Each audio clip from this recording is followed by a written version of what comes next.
pas. No, no, no, no, no.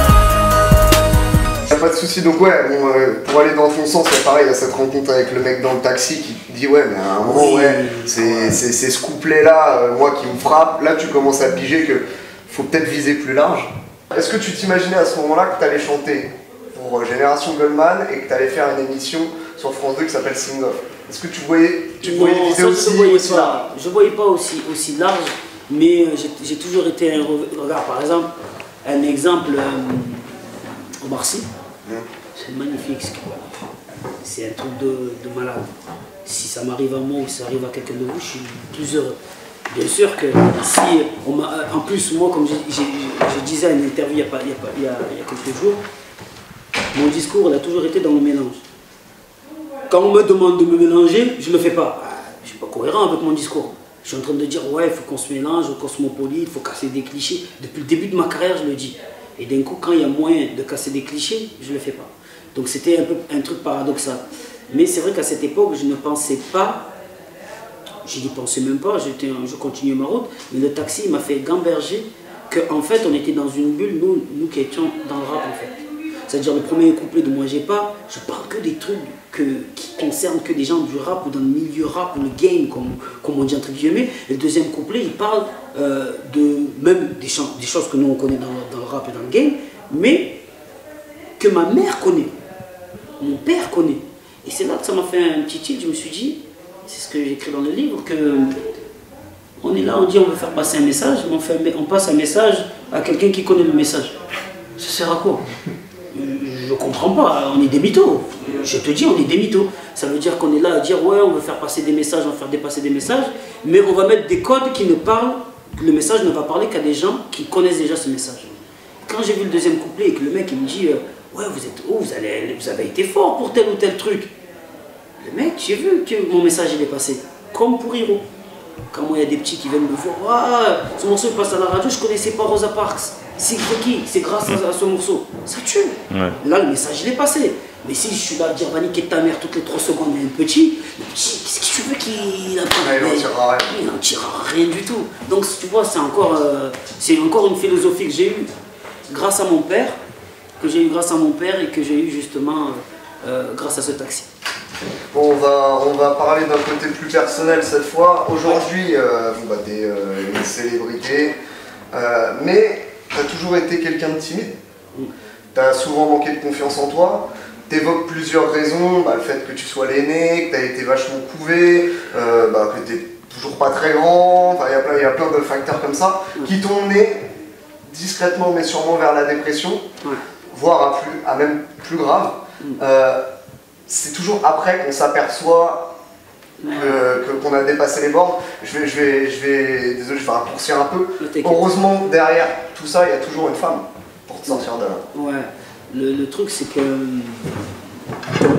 bon, je vais pas faire l'expression que tout le monde connaît, derrière un roi, il y a une reine, derrière une guerre, il y a une femme, tous ces trucs-là.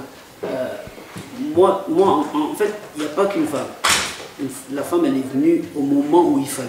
Mais il y a mes amis, et bien sûr, je le dis, hein, le rap aussi, le public, tu vois, le public. Ça veut dire qu'un soir, j'ai voulu faire une grosse connerie, comme j'écris dans le livre, et comme je l'ai déjà écrit dans un morceau qui s'appelle Puisqu'il faut vivre. Et la veille, le jour d'après, j'avais un concert en fait. En plus, un concert solo. C'est pas un concert psychiatre. C'est-à-dire, quand c'est un concert psychiatre, les gens, ils aiment psychiatre. Quand c'est un concert tout seul, tu te dis, ah, c'est toi, ils aiment ce que tu es en train de dire, ce que tu fais. Là, c'est un truc à toi. Et j'avais un concert, c'était pour les 20 ans de la FF. La FF fêtait leurs 20 ans dans une salle à Marseille qui s'appelle l'Espace Julien. Et moi, je devais venir, ils m'avaient invité pour faire un morceau qui s'appelle J'étais à la 13, que j'étais venu. Mais la veille, mes collègues, ils m'ont cherché partout, ils m'ont pas trouvé. Moi, j'étais en train de... Bon, bref, il faut lire le livre pour comprendre. Et comment ça s'appelle? Quand je suis arrivé, j'avais les yeux blancs. J'avais les yeux blancs, j'étais comme ça, j'étais pourri, j'étais pas bien, tu vois. Et je me rappelle une phrase, l'Algérien, il arrive, il me regarde, qu'est-ce que tu as? Je dis bizarre, qu'est-ce que tu as? Non, tu montes pas sur scène, qu'est-ce que tu as? Et je voyais les autres, mes collègues, ah, qu'est-ce que tu as? On t'a cherché 2 jours, tu deviens fou, nanani, nanana. Et moi, je voulais pas parler. Je me suis dit, je vais faire mon concert, après on verra. Je monte sur scène, le public il est arrivé en force comme ça. C'était à l'époque où j'avais sorti La Colombe, j'avais sorti les mêmes plaintiments 1, 2, 3. Il y avait un gros buzz dans la street sur Soprano. J'étais monté sur scène, j'avais l'impression, tu voyais tout le monde qui connaissait chaque mot, chaque lettre de mes textes, qu'ils étaient là, qui les chantaient avec la rage, les flammes. J'étais fou. Et je me suis dit, et moi, je suis là en train de faire ma dépression, alors que regarde ce qui se passe, je suis un fou quoi. Et là je me suis dit, je suis un égoïste. J'ai dit, mais je suis un putain d'égoïste. J'ai des amis, c'est les mêmes depuis la 6e, ils déchirent. C'est ma faute gros, c'est ma faute. Tu vois, depuis la 6e, ils déchirent. Et comment ça s'appelle, j'ai une famille, mes parents ils sont comme ça, mes frères et soeurs sont comme ça. Et j'ai un public qui me suit depuis cette époque, même jusqu'à maintenant. Jusqu'à maintenant. Il y a des gens qui m'écoutent depuis qu'ils ont 6 ans, ils m'écoutent. Tu vois, donc tu es là, tu dis, putain, merde. Tu prends une claque, tu dis, on avance, on arrête les conneries. Il faut que tu te soignes. Il faut que tu essayes de... Tu écris, tu enlèves tout ça. C'est pour ça souvent les gens disaient, oh, mais Soprano, pourquoi il pleure dans ces morceaux? Parce qu'il fallait que j'enlève tout ça. Il fallait que je passe cette période. D'où la forme et le fond de l'album qui a suivi juste derrière. Puisqu'il faut vivre avec la thérapie et le titre, le morceau qui s'appelle Mélancolique anonyme. Ça veut dire le mec qui va se soigner pour soigner sa mélancolie. Et pourquoi le livre il s'appelle comme ça? C'était un peu le truc. Et pourquoi je l'ai écrit dans le livre? Parce qu'il y en a plein qui sont dans mon cas, qui étaient dans mon cas. Et je le vois depuis que le livre est sorti, je reçois des messages, c'est un truc de ouf. Plein qui étaient dans mon cas, ils se disent, putain on comprend. Et putain, tu nous donnes de la force. Il y a des jeunes qui sont, qui sont maintenant dans ce cas-là, ils vont le lire, ça va leur dire, ouais, on est des égoïstes, il faut qu'on oublie, qu'on enlève ces idées noires. Tu vois. Et quand le rap il est comme ça, moi ça m'intéresse. Parce que bien sûr, il faut faire des morceaux festifs qui fassent réagir tout le monde. Mais quand de temps en temps, tu peux mettre un peu, on en parlait tout à l'heure hors caméra, mais quelque chose qui veut dire quelque chose qui fait réfléchir, tu touches les gens. Et là, tu dures. Là, tu dures, il n'y a pas de secret. Alors, pour la dernière question, je vais juste aborder Street Kills, ton entourage, parce que vous avez drainé tous vos potes avec vous. Ouais. Et c'est assez exceptionnel, les tournées, enfin t'as plein d'anecdotes, on n'a pas trop le temps d'en parler, ouais. Mais tu vois, le désastre en Allemagne, en gros, c'est pareil au Cameroun où t'es limite dans un guet-apens, tu t'en sors. Le truc, c'est pas mal quand même, enfin, t'aimes beaucoup le fait que ce soit partagé, justement ça aide, que le succès on ne connaisse pas tout seul. Ouais, comme je disais dans un morceau, être en haut de l'affiche, ça fait longtemps, la rime elle est bidon mais je l'ai écrit il y a longtemps, être en haut de l'affiche tout seul, je m'en fiche, j'avais écrit un truc comme ça fait longtemps, j'étais très jeune, excusez-moi, jeune amateur de punchline. Mais c'est ça, en fait, moi j'ai fait ça pour être avec un collègue, moi j'étais timide, le rap il m'a amené, il m'a ouvert, il m'a amené des collègues. Je ne veux pas lâcher ça. Tu vois ce que je veux te dire? Le rap m'a amené beaucoup de choses, tu vois. Quand le rap, la musique urbaine, tu vois, parce que je mélange le R&B quand on a passé des soirées, des après-midi à écouter des morceaux de Jodeci ou des trucs, tout ça là, toute cette musique urbaine, elle m'a amené beaucoup de choses. Donc,